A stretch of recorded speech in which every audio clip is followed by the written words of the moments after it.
Assalamualaikum dan selamat sejahtera. Ni hao. Wajah Nur Syazwani binti Muhammad Rashidi yang bernombor metrik 4203001281. Kami berlima merupakan pelajar ijazah sarjana muda iaitu di dalam pendidikan awal kanak-kanak. Tugasan ini merupakan bagi subjek MPU 3122 iaitu Tamadun Islam dan Tamadun Asia. Malah tugasan ini adalah tugasan secara berkumpulan. Bagi tajuk kami ialah tugasan kami ini merupakan sumbangan tamadun Cina terhadap Malaysia iaitu perkembangan ilmu sains dan teknologi. Di dalam tajuk kami ini terdapat beberapa sumbangan Cina yang ada di dalam Malaysia. Setiap ahli dalam kumpulan kami ini akan membincangkan sumbangan-sumbangan tersebut. Sumbangan-sumbangan yang kami ada ialah sumbangan astronomi, sumbangan perubatan, sumbangan biologi, kimia dan fizik, sumbangan matematik dan sumbangan penciptaan.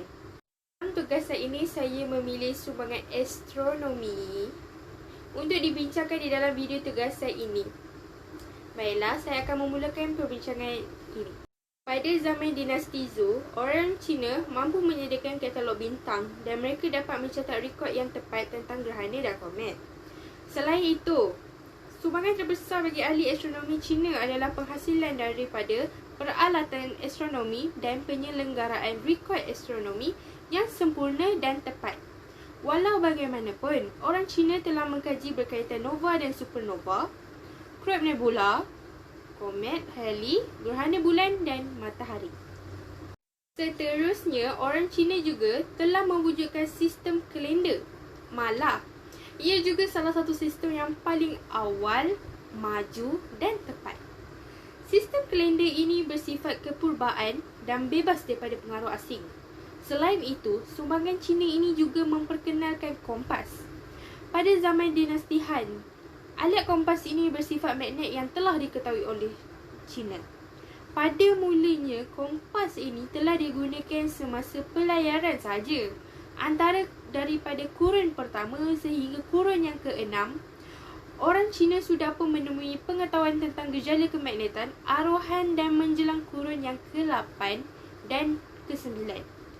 Ilmu pengerotan dan juga kekutuban magnet telah dikuasai pada masa itu. Berdasarkan ilmu pengetahuan ini, orang-orang Cina ini telah menghasilkan kompas yang pada mulanya hanya digunakan untuk melayar atau lebih dikenali untuk. Apa yang dapat saya simpulkan di sini, sumbangan astronomi merupakan kajian yang dilakukan untuk pembaharuan dalam tamadun mereka. Oleh itu, jika dapat dilihat sekarang, negara China sedang berkembang dengan maju. Baiklah, saya akan menamatkan sumbangan astronomi di sini. Saudari Syahira akan memperincikan lagi tentang sumbangan yang lain.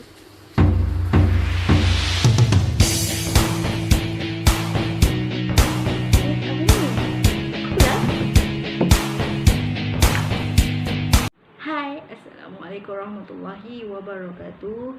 Ni hao ma, Wiji hao Nur Syahira binti Azman, nombor metrik 4203001061. Okey, saya akan menerangkan 3 bidang, iaitu bidang pertama bidang fizik, bidang yang kedua bidang kimia dan juga bidang yang ketiga bidang biologi. Okey, yang pertama bidang fizik. Bidang fizik ni ialah bidang yang paling penting dalam perkembangan magnet.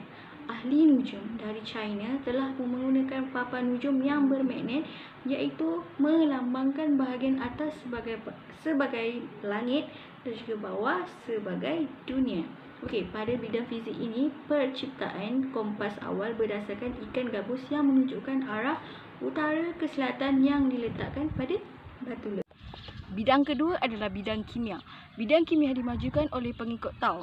Kerja-kerja mereka dalam bidang ini dibahagikan kepada dua, iaitu yang pertama adalah tujuan usaha untuk mencari rahsia umur yang panjang untuk menggalakkan aktiviti bersenam, pemakanan dan juga pernafasan. Tujuan yang kedua adalah usaha untuk menukarkan logam-logam bermutu rendah kepada emas dan perak. Okey, bidang yang terakhir adalah bidang yang ketiga. Bidang biologi ialah sebuah tamadun pertanian. Kita dapat lihat pada bahagian ini binatang-binatang tertentu yang dijadikan untuk tujuan ekonomi,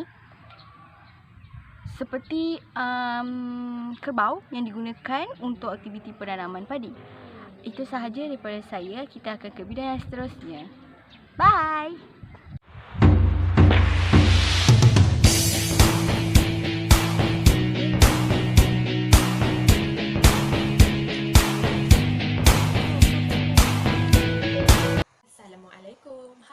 Auma, Wijong adalah Cita binti Sa'ari. Nombor matrik saya 4203001551.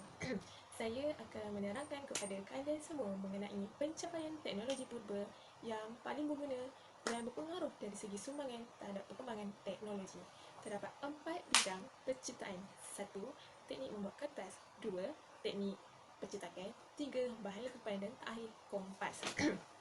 Mengenai teknik membuat kertas, ia telah diciptakan oleh Chan Yun dengan menggunakan bahan fiber iaitu tumbuh-tumbuhan. Teknologi membuat kertas ini kemudiannya telah dibawa dan diperkenalkan ke dunia barat melalui jalan sutera lama, The Old Silk Road, dan tiba di Eropah pada kurun ke-13.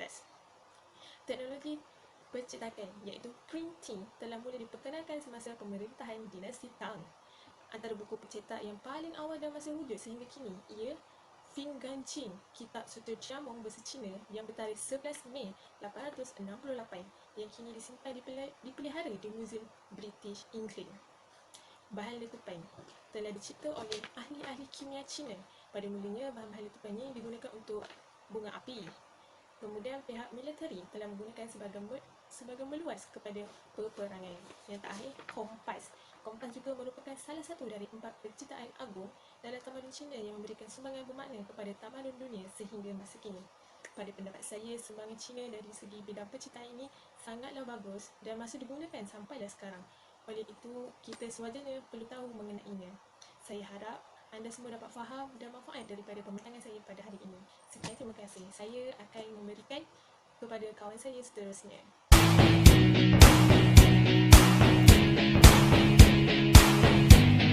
Assalamualaikum.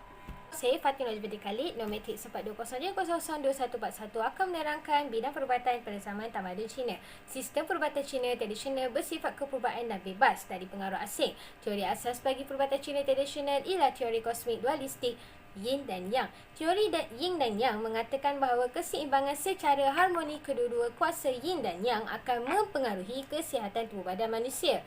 Apabila kadar Yin dan Yang berkurang dalam tubuh badan manusia akan menyebabkan kesakitan. Seterusnya, teori pentingan lain ialah Tianjin dan Luo yang merupakan asas bagi rawatan terapeutik seperti akupunktur dan moxibustion. Organ dalaman tangan dan kaki serta badan manusia adalah berkaitan dan dihubungkan oleh saluran di mana darah dan qi beredar. Apabila organ dalaman tersekat, darah dan qi tidak dapat mengalir dengan lancar dan menyebabkan kesakitan.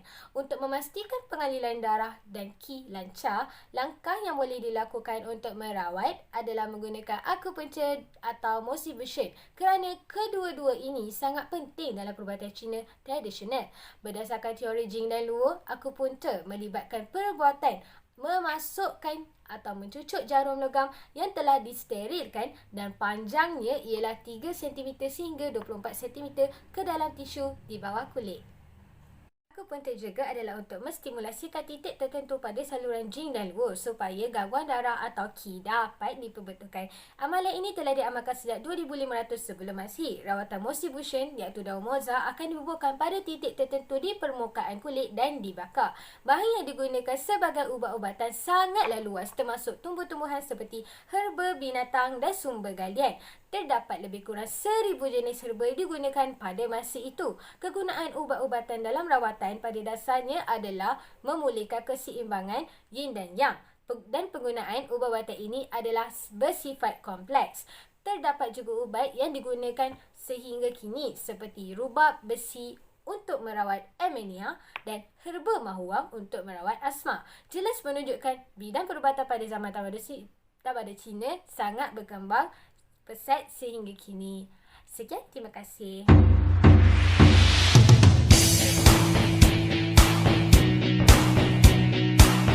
Yang terakhir, saya akan menerangkan sumbangan tamadun Cina dalam bidang matematik. Orang Cina juga banyak mencapai kemajuan dalam bidang matematik. Antaranya, penggunaan sempua atau abakus disebut buat pertama kali pada kurun kedua dalam karya ahli matematik Sui Yi, walaupun alat ini tidak digunakan secara meluas sehingga masa yang lebih lama. Ahli matematik Cina juga mengenal pasti nilai pi, sistem pecahan dan sistem perpuluhan. Kesemua kemajuan dalam bidang matematik ini kekal digunakan sehingga masa kini. Kebanyakan matematik Cina terkandung dalam karya agung Jiuzhang Suanshu iaitu 9 bab matematik oleh Zhang Chang kurun kedua sebelum Masihi, antaranya mengenai kira-kira, ukuran dan beberapa teori matematik. Ahli matematik yang terkenal ialah Lui Hui, Zhu Sheiji, Li Zi, Li Shanlan. Kesimpulan sumbangan tamadun Cina mempunyai ciri-ciri yang tersendiri dan agak unik serta kaya dengan pencipta dan penemuan sains. Ia banyak memberi sumbangan sains dan teknologi. Tamadun Cina bukan sahaja menekankan aspek ekonomi tetapi juga pembinaan masyarakat beretika dan pemeliharaan alam sekitar. Sekian, terima kasih.